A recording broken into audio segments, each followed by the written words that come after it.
Hey, welcome to an episode of Chad's Beer Reviews.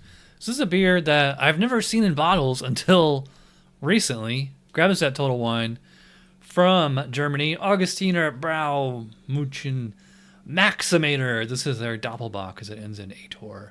7.5 ABV, brewed and bottled in Munich, and it looks like it was bottled around October of last year, so it's almost a year old.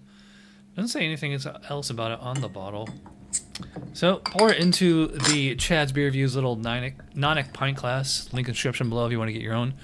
It's a beautiful kind of deep burgundy chestnut color, very clear. Pours with a huge head. I'm surprised. I used to hate beers that smelled and tasted like this.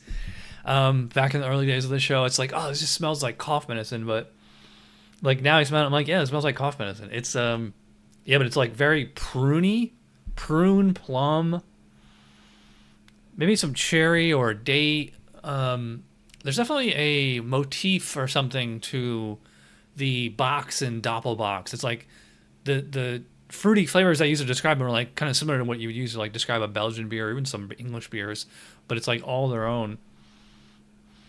Yeah, there's like a slight spice in there. Maybe that's, from noble hops. Not to like the extent of a Pilsner, obviously. What was the ABV? 7.5? I mean, you can tell off the nose that it's got some strength, but anyway, let's dive in here. Cheers, or Prost, as they would say.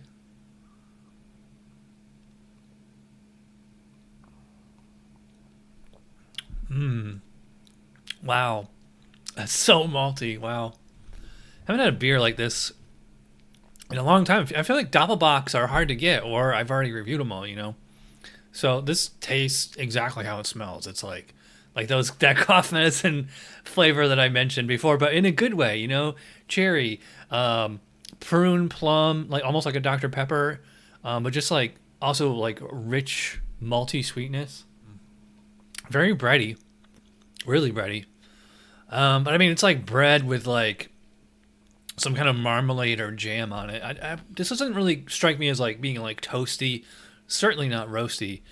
It's just like massive maltiness, and then like that alcohol is there, like kind of like gluing it all together. So like you have like sweet, like rich Maillard product malt. You need to know that if you're gonna take the test. And then like enough like herbal or spicy kind of hop flavor and bitterness for balance there. There's like maybe a hint of chocolate in here. It's very faint. I mean, it's just like some Doppelbocks are like really chocolatey. I mean, if they're using dark malt in here, it wouldn't be surprised if you get a chocolate taste on it. It's certainly not vanilla, but it's just, I mean, just looking at it, you can tell like this just sings out fruity flavor, which is what it is. I will say this bottle, because it is almost a year old, it does have some signs of oxidation, and it's not distracting. And I mean, I wouldn't say it like complements the actual beer inside there, but it's just like it's not a huge distraction or anything. In fact, maybe it's actually, I always said like IPA's oxidation might work because like the kind of citrusy quality to it. This one, it's kind of like going like with the alcohol, kind of giving like a bit of a medicinal taste. So, this is definitely kind of like a experienced beer drinker type beer. Like again, now thinking back on it on the early days of Chad's Beer Reviews, I can see why I wouldn't have liked this. It's nice to drink a lager that's like so thick and rich. I'd probably say this is like medium full, if not straight full bodied. Yeah, I'd probably say full bodied. It's almost like a stout.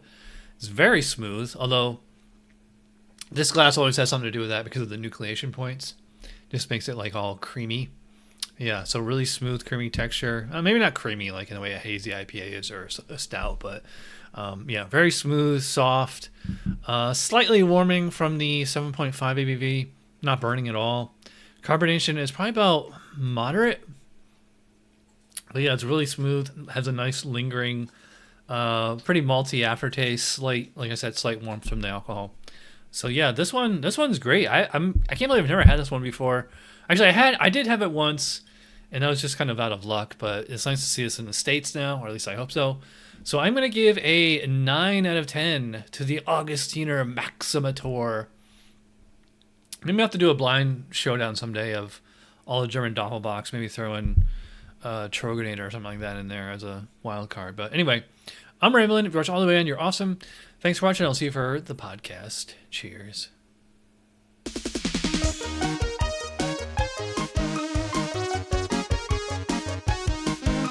Somebody brewed it. Chad just reviewed it. Thanks for watching Chad's beer review. Trust me, the next episode will be a lot better.